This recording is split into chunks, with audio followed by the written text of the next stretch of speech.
Hey everyone, it's Regulator here with your full breakdown of this week's old school RuneScape update, Interface Uplift Part 2. This patch brings a massive wave of quality of life changes across the game, plus an adjustment to Doom's loot table. Let's go through everything you need to know. First up, desktop players finally get the ability to toggle the minimap, something mobile players like me have enjoyed for years.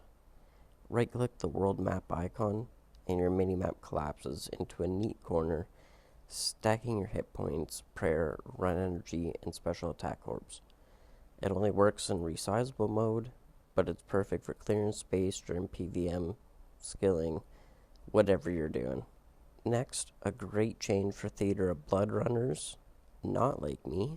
Verzik, I think that's how you say it, now has a quick start option. Once you faced her at least once, you can right-click to skip her dialogue and dive straight into the fight. This works in normal and hard mode, but not in entry mode. New players still get the full experience. Next, Rune Pouch loadouts just got way better. You now have 10 slots instead of 4. Each loadout can be given a name, so no more guessing which one is your Inferno setup and which is TOB. A huge change for fairy rings on the official client now lets you search destinations by name. The wheels spin faster, and you get 10 favorites instead of 4. I never even knew you could make a favorite, so that's massive for me and everyone else too. If you didn't know, now you know. Overall, that's a massive improvement instead of memorizing 3-letter codes or trying to read through the whole list to find the one. Now onto my favorite that I've been waiting for, stash units. Stash units can now accept gear directly from your equip slots. Finish the emote, click the stash, and your clue gear goes straight back inside. This toggle can be turned off in settings if you still prefer the old method. However, I'm not quite sure why you would. The combat achievements interface now remembers where you left off. So if you're checking bandos tasks or browsing rewards, reopening the tab puts you right back where you were. There's also a toggle if you prefer to always start on the overview page. A few more nice updates. Port Phasmatys barrier is now one click after Ghost Ahoy, so if you're trying to fill up that bone crusher, this makes it a little bit nicer. Chompy Hats now have a new interface with rants, and they can be stored in your POH costume room. I like this, so it's not taking up so much bank space, and every time you go claim, you don't have to claim them all at once, especially when you delete them.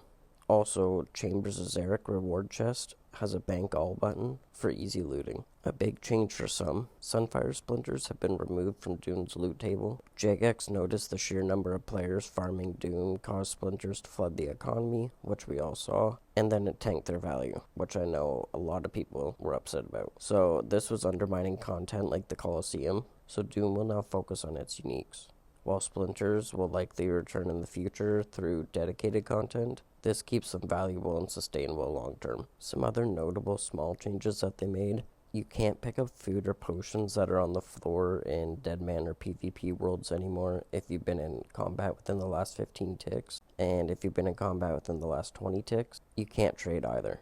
Multi-combat zones still unaffected, you can still do big group fights, but that should help with the issues that they were having in PvP worlds. The Guardians of the Rift barrier can only be locked on non-Guardians of the Rift themed worlds, and anybody who's had issues with Slayer since the whole rework, gotten a Slayer task that you couldn't cancel or that was impossible to do, you can now speak to any Slayer master to cancel the task for free if it's not possible to complete based on quest requirements or Slayer level. This is in case you received a task you were ineligible for in the prior weeks. And that's everything in Interface Uplift Part 2. Honestly, between minimap toggling, fairy ring search, and stash improvements, this is one of the most convenient update batches that we've had in a while. So what's your favorite change this week? Let me know in the comments.